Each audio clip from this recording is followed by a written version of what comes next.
যারা হচ্ছে আঙ্গুর সহ চারা নেবেন তারা অবশ্যই ভিডিওটি শেষ পর্যন্ত দেখবেন। দেখুন, এটা হচ্ছে দেশি আঙ্গুর, দেশি চমন মিষ্টি আঙ্গুর, ঘ্রাণ আছে।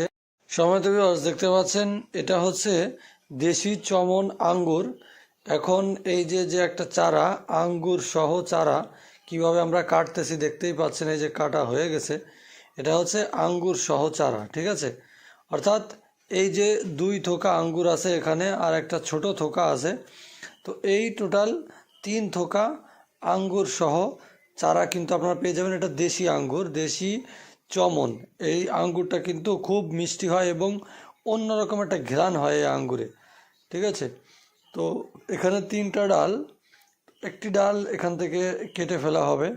দেখুন, এই ডালটা হচ্ছে কেটে ফেলতে হবে, কেননা এই ডালটা থাকলে একটু সমস্যা আছে। 2টা ডাল থাকবে, একটা ডালে আঙ্গুর আর একটা ডাল হচ্ছে শুধু আঙ্গুর ছাড়া, ঠিক আছে।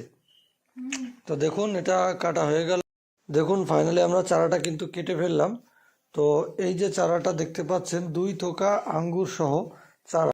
দেখুন, আঙ্গুর কিন্তু পেকে যাচ্ছে, হ্যাঁ, কিছু কিছু পেকে গিয়েছে, আর এই পাশে কিন্তু আঙ্গুরের থোকা আবার নতুন করে বের হয়েছে। অর্থাৎ এই আঙ্গুর গাছে কিন্তু সারা বছর, প্রায় বছরে 1-2 বার থেকে 3 বার আঙ্গুর কিন্তু হয়, ঠিক আছে। একদিকে দেখতে পাচ্ছেন আঙ্গুর পেকে যাচ্ছে, আর একদিকে আঙ্গুর হয়েছে, ছোট ছোট আঙ্গুর, ঠিক আছে। তো যাদের এই ধরনের চারা লাগবে, আরও অন্যান্য জাতের চারা রয়েছে,